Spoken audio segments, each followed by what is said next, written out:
Elizabeth II at 100. Her private world revealed. April 21, 2026. Today she would have been 100 years old. For over 70 years, the world watched a face it believed it knew. The composed expression, the sensible hats, the measured wave. But those closest to her all said you had no idea who she was. Today, we open the door to the world she never planned for anyone to see.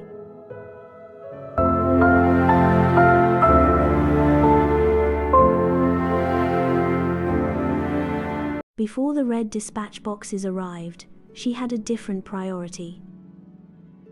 In the quiet of her private sitting room, she would read the Psalms. This was not a ceremonial gesture, it was a daily grounding of faith.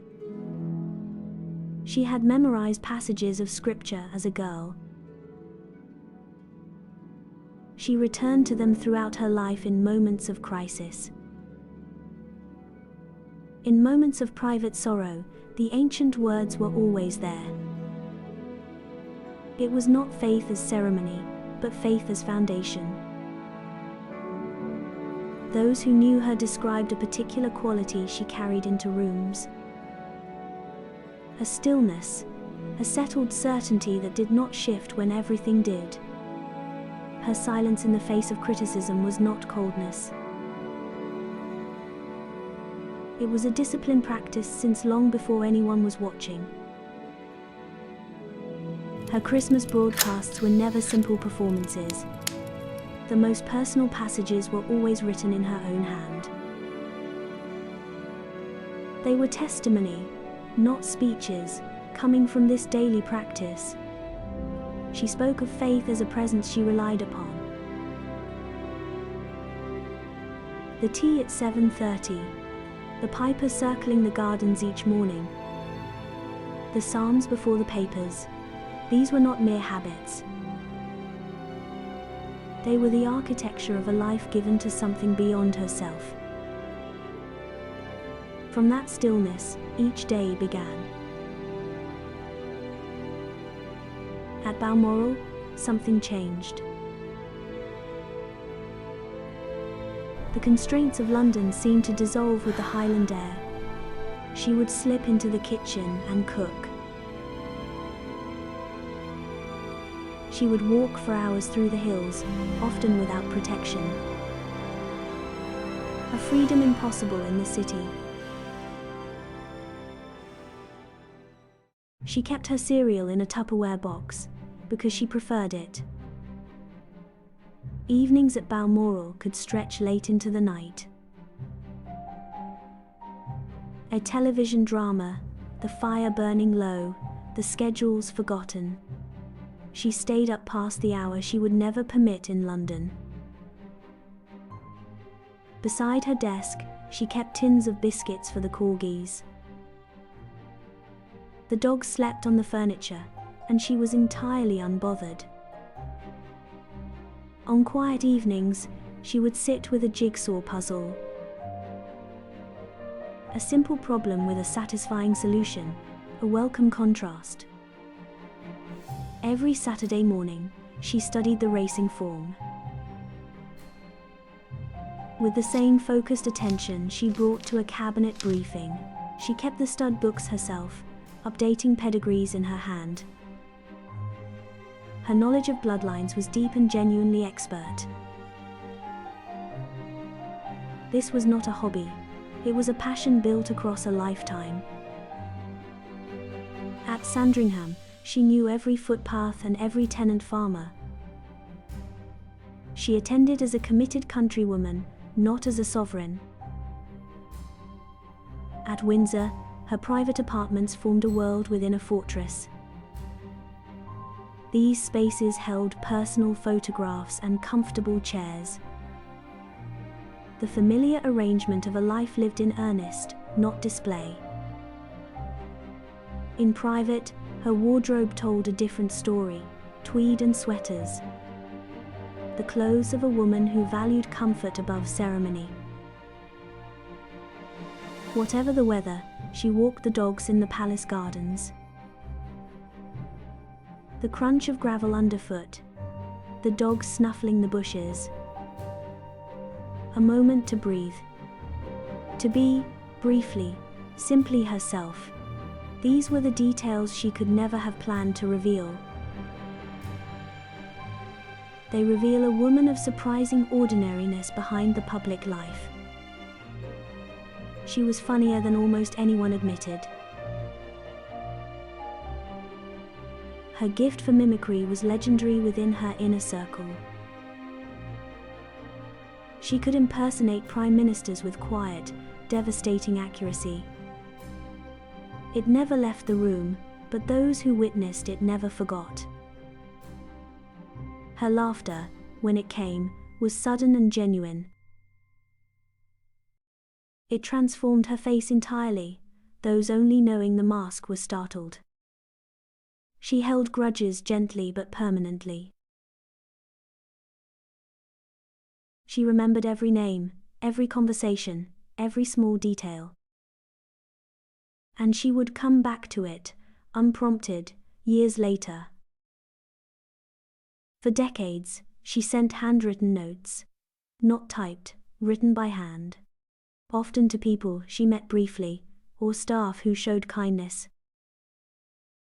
The act of writing by hand took time. That was the point. Each note carried a message. I saw you, I remember, you mattered. Her memory for people extended to their children and their hopes.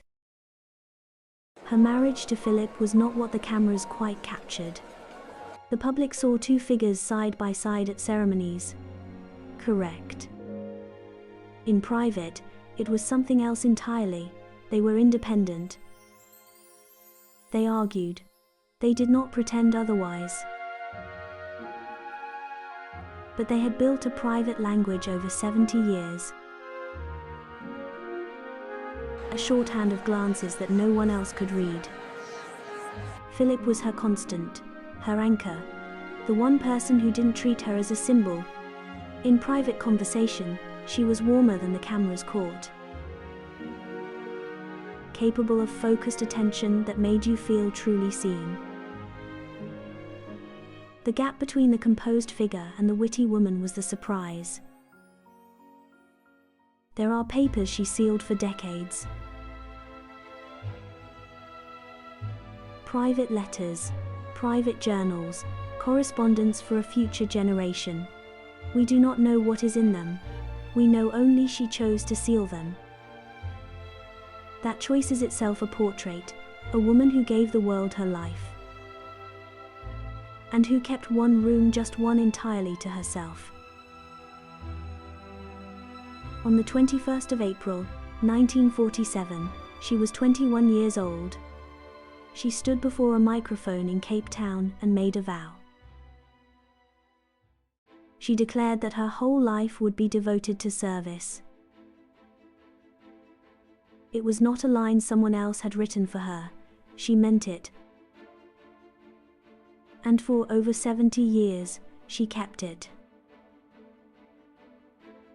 But those sealed papers ask a quieter question. Not what she gave, but what she chose, quietly, to protect. What could not be shared even by someone who shared everything else. Today, on her 100th birthday, we opened some of those doors. The faith, the humor, the handwritten notes, the cereal in a Tupperware, the dogs on the furniture, the racing form on Saturday morning. The woman she was, in the moments no one was supposed to see. But the deepest room remains sealed. And perhaps that is exactly as she intended. What she chose to seal away, that is a story for another generation. A century of duty, but a lifetime of quiet, personal moments.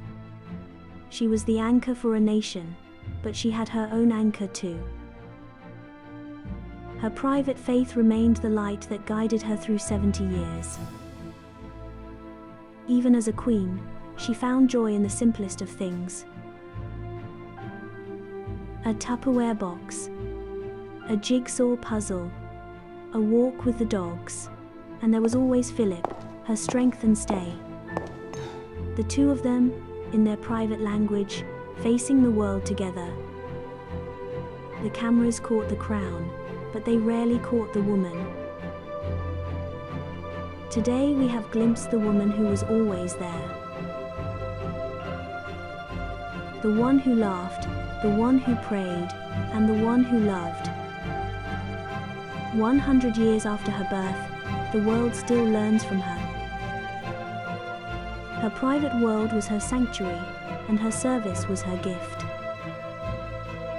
She kept her vow until the very end, with grace and dignity.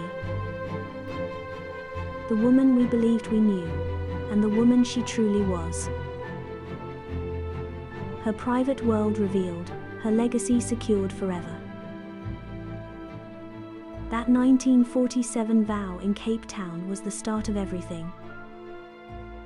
A simple promise from a 21-year-old girl to her people. She meant every word, and she lived every word. But the papers she sealed remind us she was still a woman. A woman who needed a private space to remain herself. Silence was not a lack of opinion, it was a choice. It allowed her to be the still point in a turning world. Her stillness was a gift to a nation that was often in flux.